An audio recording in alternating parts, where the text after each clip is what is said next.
Welcome into the studio. I'm Chris. We're going to be talking about food safety today. I recently got a question from a student about commercial glaze that they wanted to purchase and whether it was food safe or not.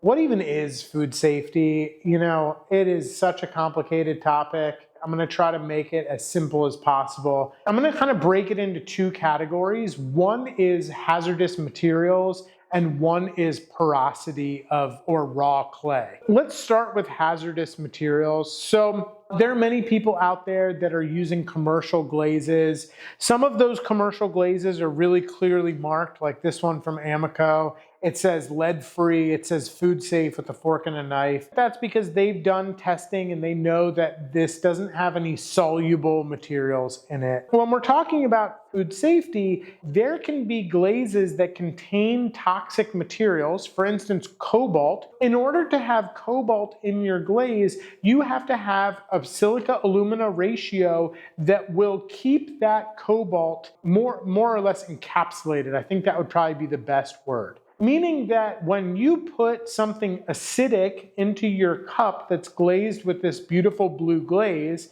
doesn't leach, it doesn't allow any of the cobalt to leach in it from the glaze. People use something called the acid test, where they would glaze a plate or a tile or something like that, and they would set a lemon wedge on it. And if they left it for 24 hours and removed the lemon wedge and there was a change to the glaze, it would signify to you that that glaze was not food safe. That change would mean that something in there is soluble or being affected by the acid that's on the surface. If you're using commercial glazes, you should make sure that those glazes say that they are food safe if you're planning to use them on a food surface.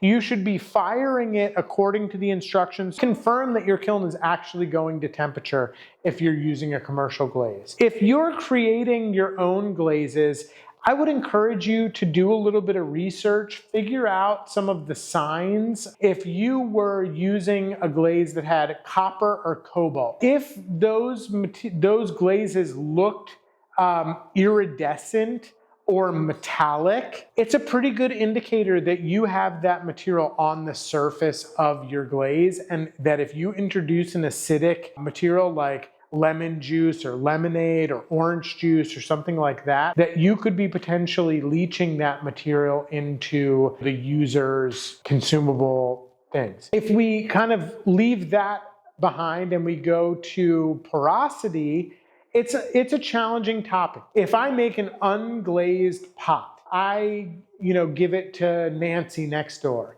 And Nancy takes that bowl and she marinates raw shrimp in the bowl, rinses it out casually, and then fills it with cereal and eats her cereal. There's potential bacteria that are left in that bowl where if you sanitize that bowl and then ate the cereal, you would have no problems. This idea of food safety is a really challenging one, and there are a lot of different variables, and I think it's important to know how to deal with those variables. This pot is a drinking vessel.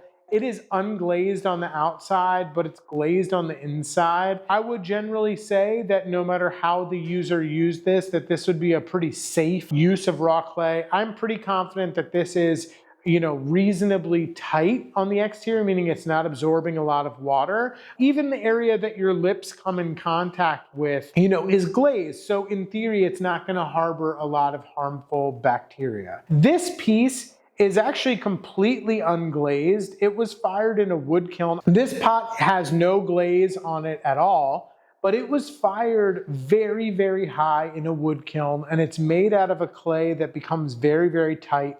And I would venture to guess that this has almost 0% absorption. So therefore, it doesn't matter how long the liquid sits in it, it's not permeating into the surface of the pot and is not problematic. Here's another example. I did make this pot.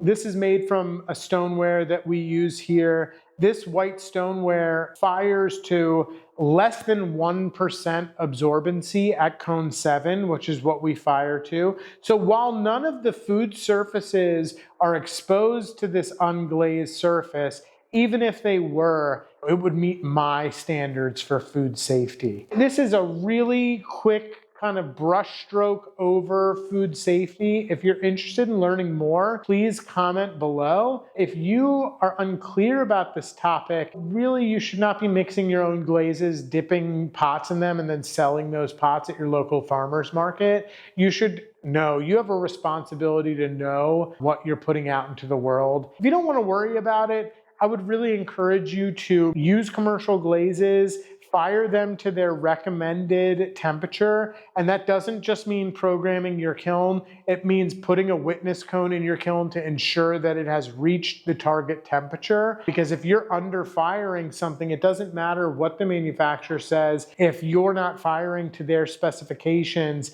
it may not be food safe. If you're interested in learning more about glaze chemistry, I'd love to do some videos about glaze chemistry. I'd love to talk to you about silica and alumina ratios and making sure that the glazes that you're producing are food safe. If you like this video or want to see more videos like this, please subscribe. It helps me so much to know what content is resonating with people. I would love to continue making content like this. Thanks again.